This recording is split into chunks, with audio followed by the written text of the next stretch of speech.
Everyone, welcome to law diary. Friends, आज के इस वीडियो में हम सुप्रीम कोर्ट के लेटेस्ट जजमेंट के बारे में बात करने वाले हैं, जो कि 498A के बेल की रिगार्डिंग है, जिसमें सुप्रीम कोर्ट ने ये क्लियरली मेंशन किया है कि 498 के बेल लेते समय कौन सी कंडीशन आपको लगानी है और कौन सी नहीं। साथ में हम ये भी डिस्कस करेंगे कि अगर 498A की FIR फाइल की जाती है और हमें एंटीसिपेटरी बेल लेना है तो उसे कहां से ले, कैसे ले और ऐसी कौन सी कंडीशन को हम अप्लाई करें कि हमें 498A के केस में एंटीसिपेटरी बेल मिले। तो दोस्तों, वीडियो काफी इंपॉर्टेंट होने वाली है, वीडियो में एंड तक बने रहिएगा। बढ़ते हैं आज के वीडियो की ओर। जजमेंट की ओर बढ़ने से पहले हम एंटीसिपेटरी बेल के कॉन्सेप्ट को समझने की कोशिश करते हैं। तो एंटीसिपेटरी बेल क्या होता है? दोस्तों, पुराने लॉ में एंटीसिपेटरी बेल की प्रोविजन CRPC के सेक्शन 438 में दी गई है और अब नए कानून के तहत BNSS यानी भारतीय नागरिक सुरक्षा संहिता के सेक्शन 482 में इसकी प्रोविजन दी गई है।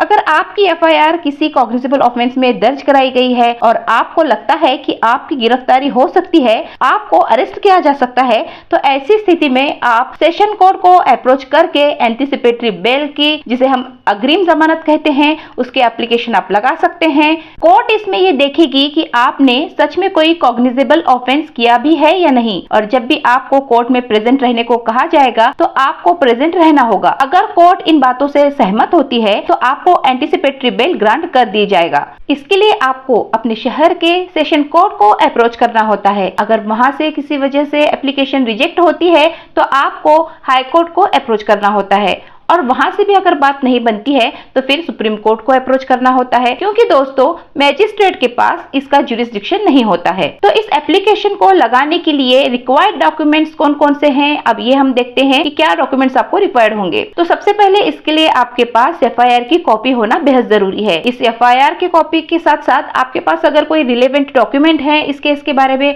आप उसको भी अटैच कर सकते हैं और बेल पिटिशन की जो एप्लीकेशन है उसको आप लगा सकते हैं। सुप्रीम कोर्ट ने अपने कई सारे जजमेंट में ये गाइडलाइन दी है कि आपके पास कोई FIR नहीं भी है, लेकिन आपको लगता है कि आपको किसी ऑफेंस में गिरफ्तार किया जा सकता है, तब भी आप बिना FIR कॉपी के अपनी एंटीसिपेटरी बेल के एप्लीकेशन को लगा सकते हैं। तो ये था एंटीसिपेटरी बेल का कॉन्सेप्ट। अब हम सुप्रीम कोर्ट के लैंडमार्क जजमेंट को डिस्कस करते हैं। केस का नाम है Sudeep Chatterjee versus the state of Bihar 2024। Link आपको डिस्क्रिप्शन में प्रोवाइड की जाएगी, जरूर चेकआउट कीजिएगा। इस केस में जो हस्बैंड और वाइफ है उनमें आपस में शादी के कुछ दिनों बाद डिस्प्यूट शुरू हो जाता है, जिस बात से तंग आकर हस्बैंड जो है वो सेक्शन 13 की पिटीशन को फाइल कर देता है। Section 13 of Hindu marriage act जो है वो डील करता है डिवोर्स पिटीशन के बारे में।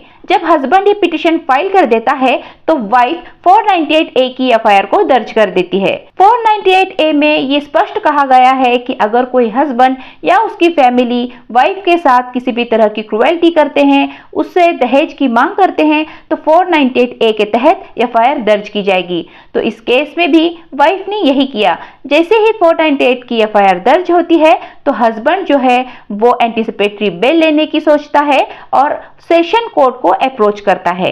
वहां वो अपनी बेल पिटीशन को फाइल करता है, लेकिन सेशन कोर्ट हस्बैंड के बेल पिटीशन को खारिज कर देती है। इसके बाद हस्बैंड जो है वो पटना हाई कोर्ट को अप्रोच करता है, वहां पे अपनी बेल पिटीशन को लगा देता है, लेकिन पटना हाई कोर्ट दोनों पक्षों की बात को सुनते हुए हाई कोर्ट जो है वो बेल को ग्रांट तो करती है, लेकिन कुछ कंडीशंस को अप्लाई कर देती है। तो क्या है वो कंडीशन, चलिए जानते हैं। पटना हाई कोर्ट कहती है कि इस ऑर्डर के 4 वीक के अंदर आपको एक ज्वाइंट एफिडेविट देना होगा कि आप दोनों मिलकर रहेंगे और राजी खुशी रहेंगे, और साथ में ये भी कंडीशन हस्बैंड के ऊपर लगाई जाती है कि आप अपने वाइफ को फिजिकल और जो फाइनेंशियल रिक्वायरमेंट है उसको आपको ध्यान देना होगा और उसको आपको फुलफिल करना होगा। अब हस्बैंड परेशान हो जाता है, एक तो उनके डिस्प्यूट चल रहे हैं और कोर्ट बेल ग्रांट कर भी रही है, तो उसे इस तरह से कंडीशन भी लगा रही है। इस बात से परेशान होकर हस्बैंड पहुंच जाता है सुप्रीम कोर्ट। जब ये मामला सुप्रीम कोर्ट ऑफ इंडिया के पास पहुंच जाता है तो कोर्ट दोनों पक्षों की बात को सुनती है और ये कहती है कि हमने हमारे कई सारे ऐसे जजमेंट में ये क्लियरली मेंशन किया है लोअर कोर्ट्स को कि आप जब भी एंटीसिपेटरी बेल को दे रहे हो तो कोई भी ऐसी कंडीशन को ना लगाओ जो उसका पर्पस ही खत्म कर दे। एंटीसिपेटरी बेल में सिर्फ ये कंडीशन अप्लाई की जाती है कि जब भी पिटिशनर को बुलाया जाए कोर्ट में या फिर इन्वेस्टिगेटर ऑफिसर के समक्ष उसको प्रेजेंट रहने को कहा जाए तो वो प्रेजेंट रहे, बस इतनी सी कंडीशन को अप्लाई किया जाता है।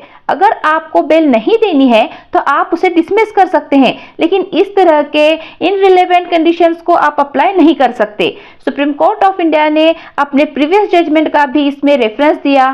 केस का नाम है Parvez Nooruddin Lokhandwala versus state of Maharashtra.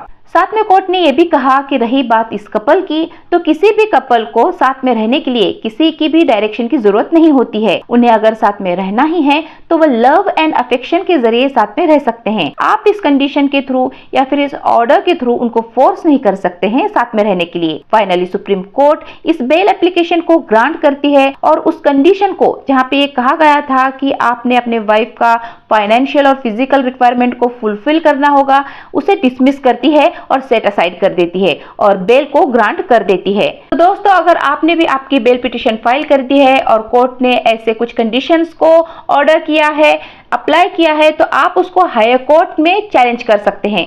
साथ ही हमने इस वीडियो में ये भी देखा कि एंटिसिपेटरी बेल क्या होती है, उसे कहां और कैसे अप्लाई किया जाता है, तो ये भी हमने देखा। तो आई होप आपको ये वीडियो अच्छी लगी होगी, इन्फॉर्मेटिव लगी होगी। वीडियो अगर अच्छी लगी है तो इसे लाइक कीजिए, अपने फ्रेंड्स और फैमिली के साथ शेयर भी जरूर कीजिएगा। चैनल पर अगर नए हैं तो चैनल को सब्सक्राइब भी जरूर कीजिएगा। मिलते हैं ऐसे ही नॉलेजेबल और इन्फॉर्मेटिव वीडियोस के साथ। तब तक के लिए stay healthy, stay happy, bye bye.